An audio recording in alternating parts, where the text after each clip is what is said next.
Hello everyone, my name is Diego Alfonso and I'm the host of Florida Aviation Network. We are broadcasting live and in the clear from the Aerospace Discovery section in the Florida Museum. We're celebrating our 41st annual Sun and Fun Fly-In and Exposition. Today, our guest is Mr. John Dorcey. Mr. Dorcey is the executive director for SAFE and also one of the founders. I understand the organization began in 2009 and he has a lot of good information for our flight instructing community. Pleasure to have you here. Diego, it's a pleasure to meet you and thank you for having me. Yes, sir. We were talking a little bit off air and of all the great work that SAFE is doing. And yes. So why don't we just go ahead and begin with, I understand there have been some revisions, some changes done in the organization. Would you please, especially in the mission of the organization, would you like to expand on that? Sure. I think for our listeners that maybe aren't aware of who SAFE is, we would start there. So back just a little bit further. Sure. In 2009, the spring of 2009, we formed the organization, the Society of Aviation and Flight Educators, SAFE. And our mission is slightly different than just flight instructors. We've expanded it to aviation educators of all ilks. So if you're a K-12 teacher and maybe you've got an interest in aviation or an interest in including aviation concepts in your classroom, we've got something for those teachers. If you're a college professor or a community college teacher, we've got something that we want to share with you as well. Flight instructors, ground instructors, and even maintenance instructors. So really the whole gamut, Diego, from K through 12 teachers all the way up through every aviation educator. We really think that all aviators are really aviation educators. That's right. Whenever we talk to a passenger in the airplane, we're always giving them education, aren't we? So really what we're doing then is making available to really all aviators some tools and some tips and tricks on how to be a better aviation educator. Part of our mission is to share those tips and tricks, and you don't really even have to be a member. A lot of those things that we have available are free for folks that come to our website, safepilots.org, and if you go to our resource center, not even a member, you can get a number of free items that will help teachers, aviation educators, to expand their style, their techniques, Sure. their training opportunities. Now, of course, we're a membership organization, so we'd love to have folks join us, and if they do, we'll expand that resource center. They can come in a little further into the building, if you will, see more things, have more things available for them. For example, one thing that we might have a flight instructor pick up is a PowerPoint presentation. They can download that and the instructor can show that to their ground students, for example, Right. or maybe have their flight student view that before they go flying. So those kinds of tools are available for our members then.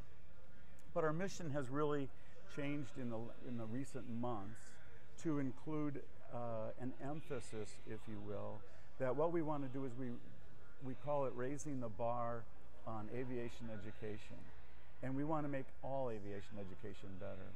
We think that if we had a young person with a spark, maybe in 3rd grade or 4th grade, that child may become a flight student for a flight instructor later on, or choose an aviation college or an aviation related course, maybe weather, something like that. So again, we're all connected. So we're trying to connect the dots Right. through SAFE. That's Yeah. great. Now,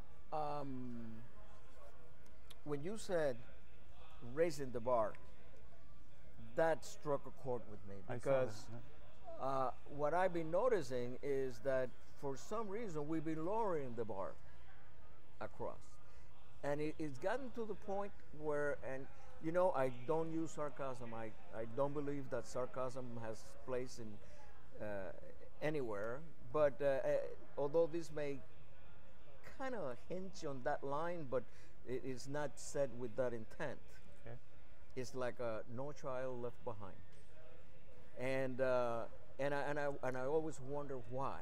What are your thoughts on that? Well, it's certainly the whole concept of our program, of our mission, that raising the bar, is in fact to have no child left behind. If we find anyone with that interest, we want to make sure that their teacher, their instructor, their educator has the tools. If not readily available, we can be a resource for them to reach out and find who in the neighborhood, whether it's in their hometown or maybe in their state, that they can go to and get some help. When I was doing my research on SAFE, I came across a phrase, and I want to bring it to your attention, and so you can elaborate on that. And it says, "Aviation's future success require a village." Yes. Could you please Sure. let us know? Well, first of all, I think it's fairly well known that in aviation circles, at least, that the number of active pilots are dwindling. You and I are great examples of the aging of aviators. Exactly. And it has always been an expensive career to get into. That hasn't changed. In fact, if anything, it's gotten more expensive. So this village idea that we have is such that we have to band together, not just pilots and not just aircraft mechanics, for example, but we really need to include more of those folks that we only sometimes think about. For example, the National Association of Aviation, I don't want to goof up their title, NASAO, the National Association of State Aviation Officials. It's the collection of all the states' governments that have an aviation office. Well, they've got a national office located outside of Washington, D.C., but they're a great resource for aviators of all kinds to make sure that they're in touch with their state representatives. We can find out what airports are getting or maybe not getting airport development dollars. And who better than a local person to know how bad your runway is? Exactly. I'm from Wisconsin, so we have a lot of impact on snow and those kinds of things. So someone from Washington may not know how to solve those issues in a timely fashion. So we're going to take local problems and solve them locally. Again, that's just one aspect. The FBO business, the National Aviation Trades Association, another group like EAA or AOPA or a lot of our pilot alphabet groups. But I think that we've got with NASAO and NATA, PAMA, the Aircraft Manufacturers Association. We also have the Airport Management Association, the Business Aviation Association. I'm not suggesting that we all become members of those organizations. What I'm suggesting is, what SAFE suggests is that we should all be cognizant of each other. We should all respect what each other's segments are in the industry. And if we work together, we're all going to benefit. That's that village. And so now all of a sudden, instead of we're all fighting our little issues that we might be fighting, expensive, becoming a pilot, for example, now we can work together to maybe solve an issue at a local airport, their funding or those kinds of things. So as we work together, we get that synergy of multiple groups, and now we're going to be less adversarial and more complementary to Exactly. And I think the goals, whichever they may be, could be achieved a lot easier. Absolutely. As that volume. Absolutely, and we're going to be complementary. It's pretty hard to fly an airplane if we don't have an airport to land at. Exactly. Or an FBO to get gas from, or whatever, or the mechanic to fix it. So we all need to work together. Yes, and especially one of the areas that I happen to know, I'm a former chairman of Orlando Executive Advisory Committee, and then after I retired, they called me back. Now I'm the senior chairman, and these are problems that we're facing with the community. Yes. That a lot of people don't understand the importance of an airport. Exactly. And look at this. Look at Lakeland. I remember, and I was mentioned that to. I did an interview the other day. The gentleman is in charge of tourism here in the Central Florida area. And I remember back about maybe 15, maybe 18 years, the mayor of Lakeland came to the safety center, and he said that probably more than that, maybe like 19, 20 years.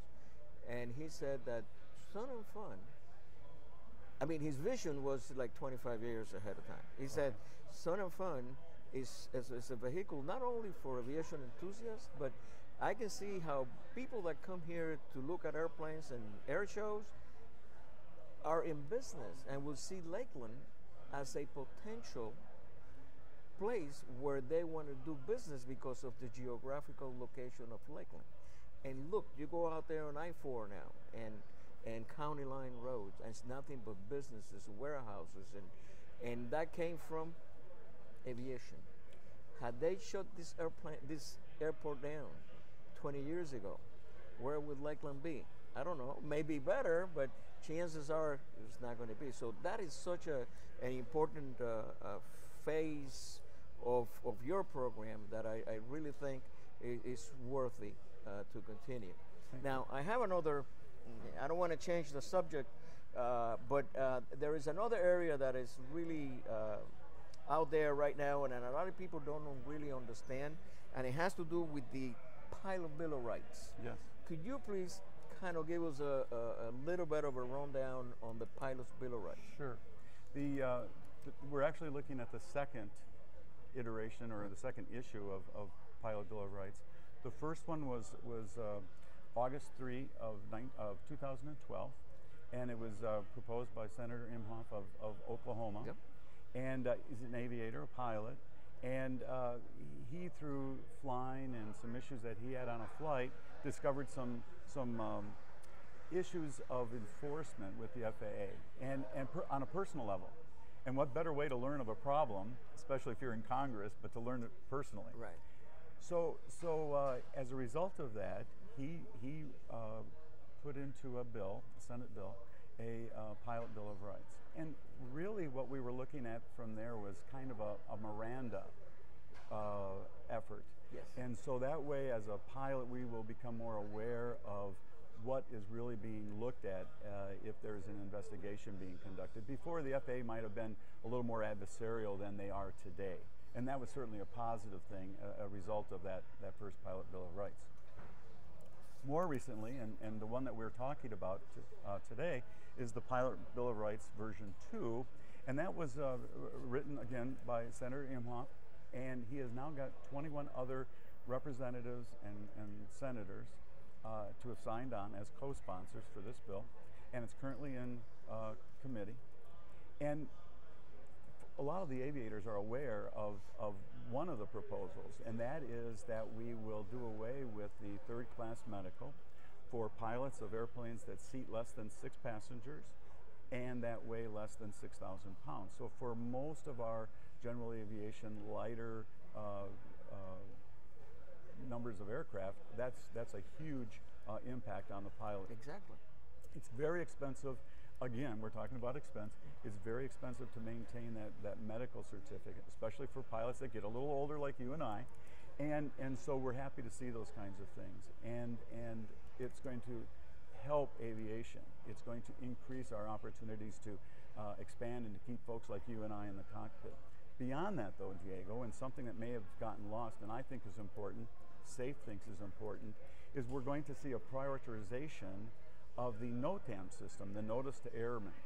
And the NOTAM system, we could talk to flight service folks that worked in the FSSs a long time ago, and they would tell us that the NOTAM system was deficient 30 years ago. Oh, yeah. And it hasn't gotten any better. And in fact, that's what really prompted the senator's issue, was that he didn't get a NOTAM. It wasn't a timely disseminated item, and it became a factor for him in a flight. So I'm glad to see that NOTAM now, that NOTAM issue is being addressed. And so that's a big part of it as well. The next thing that's maybe not as well known, and I would say third on the priority list, is that if we were to have a certificate action go to an NTSB court, it was the NTSB and the FAA that was looking at the pilot. The rule that Senator Imhoff has written, the bill, will now afford an opportunity for an appeal to be at a federal court level. So now you're going to be dealing with a much different court system, maybe one that isn't hair-triggered against the aviator. Exactly. I don't know if you know this, but I'm a former FAA inspector. Okay. Okay, and one of the things you're going to see if you watch my first video, which is all about check rides,